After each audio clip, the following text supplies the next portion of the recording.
If I can start with what we've got to work with, we've got 25 kilometers of waterfront. That's a lot of waterfront. Cornwall has always been known as an industrial town. And now that all that industry has departed, it's been slowly over the years replaced with the health industry, with the supply chain industry. The supply chain companies have realized the massive potential here in Cornwall.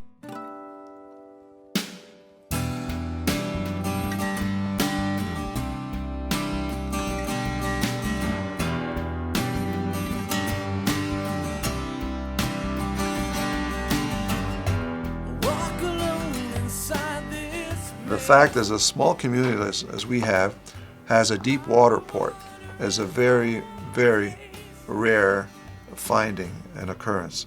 And it's a jewel in itself, and we have to be very careful, very visionary on how we maintain it and how we see the future use of that harbor contributing to the development that continues to occur in the region immediate surrounding the harbor.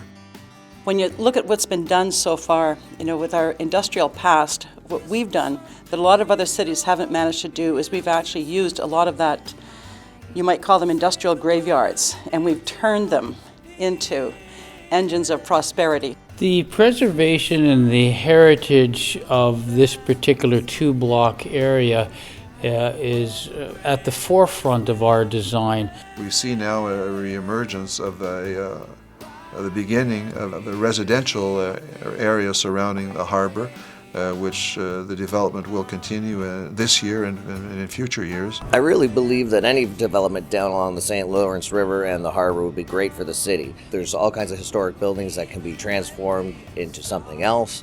Well, the waterfront basically comes from the people. We've never done anything without consultation.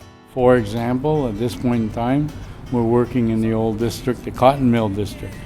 So we're talking to their neighbors, we're talking to new developers because there's lots of space. There's going to be lots of people living down there, and it's going to create demands. You really do need to focus on the planning. Look for the proper land use, the mixes of land use and the neighboring development, how it works, how it fits in. The city doesn't own the land for the most part. It's almost exclusively owned by the federal government, one agency or another, Transport Canada or the Seaway. So the challenge is trying to look at what their interests are, and the committee, the Land Acquisition Committee, is really trying to dig down into that and try to find out what potentials are there, where should the development occur. There's so much potential with this waterfront.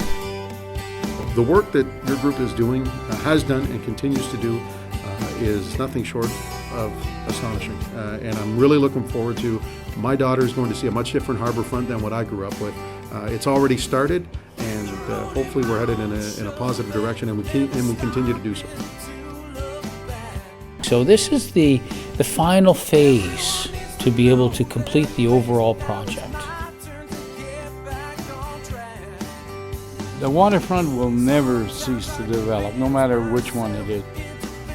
This project is a classic example of putting the infrastructure in now so that we could benefit from most of it in the future.